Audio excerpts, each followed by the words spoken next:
الأول طبعا برحب بالشاعر الأستاذ يوسف خطيب بضيافته في بيت ثقافة بدر ونادي أدب بدر. سألقي على مسامع حضراتكم اليوم قصيدة بعنوان مصر حبيبتي الأولى للشاعر القدير أسامة علي ناصر. إلى مصر التي فيها أقول الشعر من فيها، وأكتب شهدها غزلا من الأوزان ترويها، وأعزف حبها نغما من الألحان يسجيها، وأشرب شهدها عطشا وأسبح في مآقيها، وأهدأ حين يملأني سكون في روابيها.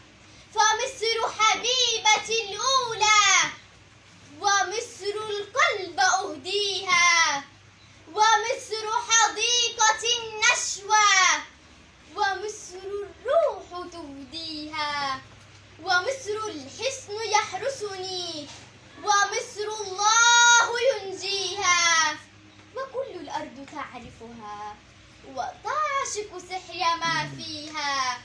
فقد كانت منارتهم ونالوا العلم ماضيها، وقد كانت مدارسهم وقبلتهم صواريها، وكانوا كلما ضلوا أذاعوا صوت شاديها. أنا المصري في فخر أردد مجد بانيها، وأعلن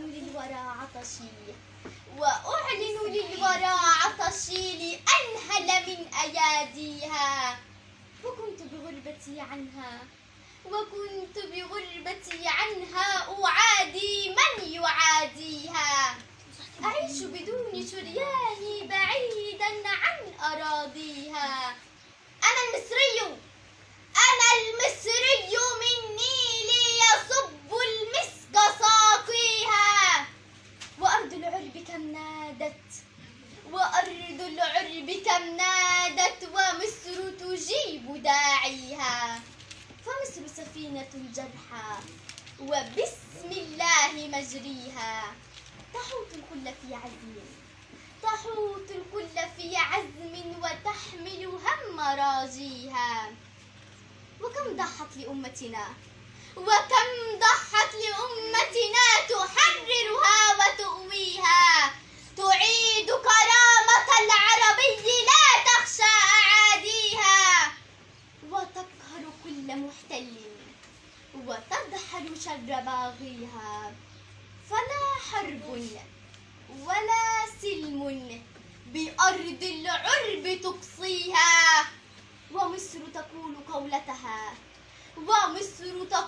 قولتها ودعم الشعب يمضيها.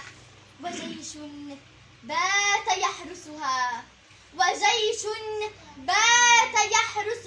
ويحمي أرض واديها. فخير الجند أجنادي وعين الله تحميها. لعل الله ما دمنا على الأعناق نعليها، يرد الشر